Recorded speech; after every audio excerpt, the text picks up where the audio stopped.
time and time again, and you know, the media has been bought out. As you see in the handout, you know, there's been many times where Hollywood has made arrangements, because they weren't maybe owned by people like William Hearst. They made arrangements with the DEA to portray cannabis in a negative way. And quite often, the only way people could get funding for these movies was if they, at the very end or at certain points, made cannabis look to be a problem. And that goes for any number of movies out there, including, you know, some of our favorite. Oh, it's not coming to me now. There's the one with the four guys in it. Yeah, Half Baked, right? Where at the end he's throwing the joint away at the end, right? Well, that is the only way that they could get that movie funded, was if at the end, you know, they were throwing it away and making it look as though, you know, they had to grow up and quit.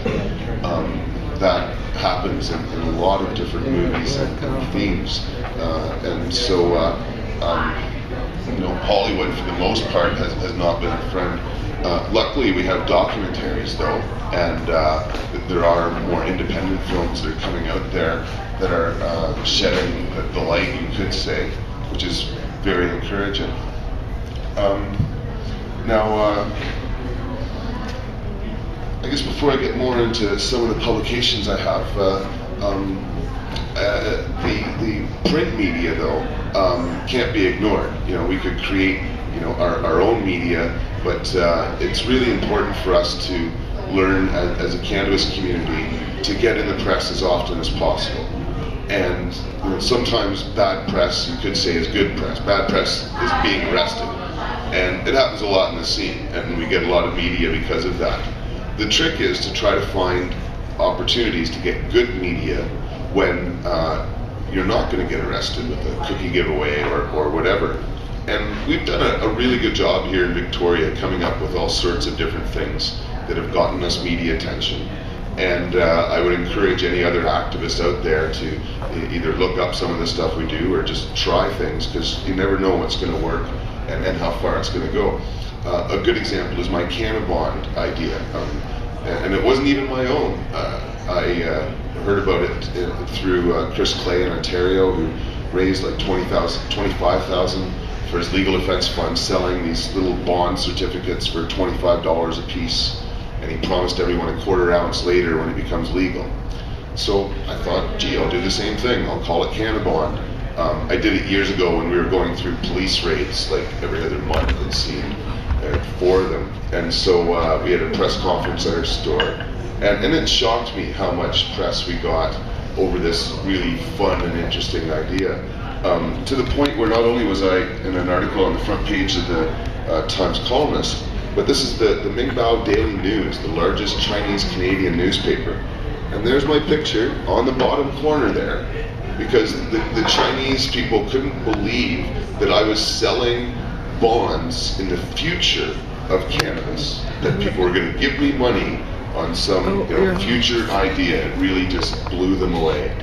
And so that was there is something that goes back to China, and otherwise is a real reflection of how interesting people find this sort of subject. But yeah, it's I think really important to get into the media in any way possible, and so yeah, we've done, like I say, a great job of doing that here in Victoria. At the end, I might leave them out for a few minutes if you want to come and check some of them out. But I guess, as I said, one of the more important, I think, outlets or media outlets that has been developed in the last few decades has been by the cannabis industry itself.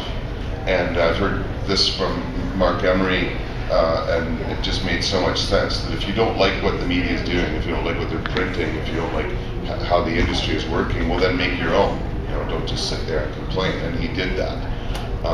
Unfortunately, he couldn't sustain it after his seed business got busted. It was actually his distribution network that kind of went sideways on him in the United States, which is why Cannabis Culture stopped printing, which is a great shame, because it was the leading activist magazine in the world High Times went from being more of an activist-based publication. Well, they've been all over the road, and for a while there in the 80s, they were glorifying cocaine like it was good for you. And then there was another point about a decade ago where they actually tried to be just an activist magazine, which was a big flop. But now they're really more about the subculture and the pop culture. But High Times certainly doesn't have the grip on the industry that it used to. There's a lot of great magazines that are out there, not just ours, which I'll get to in a minute, but Treating Yourself out of Toronto is probably even more of an activist magazine now than High Times. But it's been wonderful to have them come in and focus on medical marijuana in particular. Gee, I just realized now I don't have like Weed World, and I brought all my weird newspapers and magazines. But there's more and more happening out of the United States, to be sure. I just picked up this Mary Jane from Vancouver a few weeks ago. There's, just all sorts of interesting things. But as I said, when cannabis culture went down, there was a real lack of a Canadian-focused publication. And I thought that was both a need and an opportunity that we could fill. I didn't bring it. I forgot a lot of stuff. I should have brought our first newsletter, because it's no more than a fold-out that's folded together, so it appears to be 4 pages. But years ago, again, because the media out there isn't going to inform and update people on a regular basis, we had to create our own media. And I don't mean to blame the Victoria media for not covering the subject. In fact, I brought a collection of Monday Magazine articles, High Times. This one knows Sarah, the co-owner of the Sacred Herb. This article here on drug trips featured the Buyers Club. Got a really old Monday Magazine article, and another one here on medical marijuana. So the media does cover the subject, but not well enough. It's quite superficial, and so we needed to create our own publication. Again, I run the Cannabis Buyers Club, and so by we I meant not just members of the public, but in particular patients, because they need to be made aware of their rights. And so we started a handout, and I don't know how many we printed the first few times, just several hundred, but each year it kept growing. And when cannabis culture stopped printing, again, I feel like a fool because I forgot our first one, but we started to put out our own newspaper, and made it large enough to make it into a newspaper, and we're quite proud of it. We've got a great team of writers from around the country. No, you can't touch us. Just wait. Don't call me that. Just wait. Sorry. Just wait until after, please. Sorry. We're again, quite proud of this publication. We print 10,000 of them now and send them across Canada. We've got a great team of writers as well, and I'm very happy with that. And we really hope to see it grow into a real multimedia organization. And so, this in some sense is just the beginning, because what we need to do is we need to integrate this into the internet, because the internet in a lot of ways has become the new media.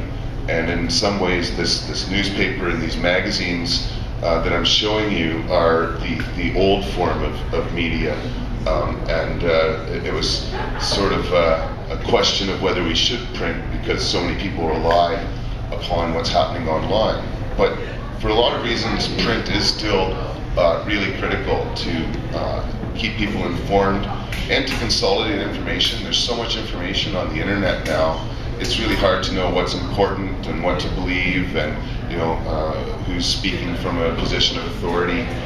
There are some good web pages, to be sure, but we wanted to, again, kind of consolidate the information down and provide our members and others with opinion and facts about things that are happening in a way that we thought was, I guess, appropriate and reasonable. Our fear was that if we didn't put out a publication that others would, who were maybe more business oriented and didn't have patience and activism in mind. And so we're really hoping to establish this across the country in that sense. But the media is, again, the internet, it is the new media. And it's interesting because anybody can involve themselves in the media online. It's not something that's just to people like me that have got money to print a newspaper or Conrad Black. Every single person here can now become the media if they want to. You can join all sorts of different forums. You can write a blog. You can create your own web page very easily these days. If you have the inclination, you can become your own media center, or, and sometimes this is more effective, join an existing group that already have a media network. MedPot.net, for example.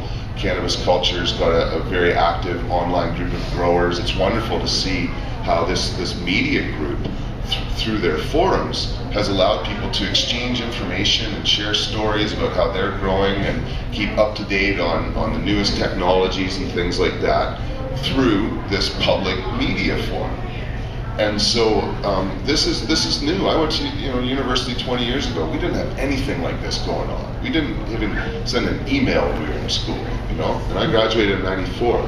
And so it's really exciting to have this new form of media.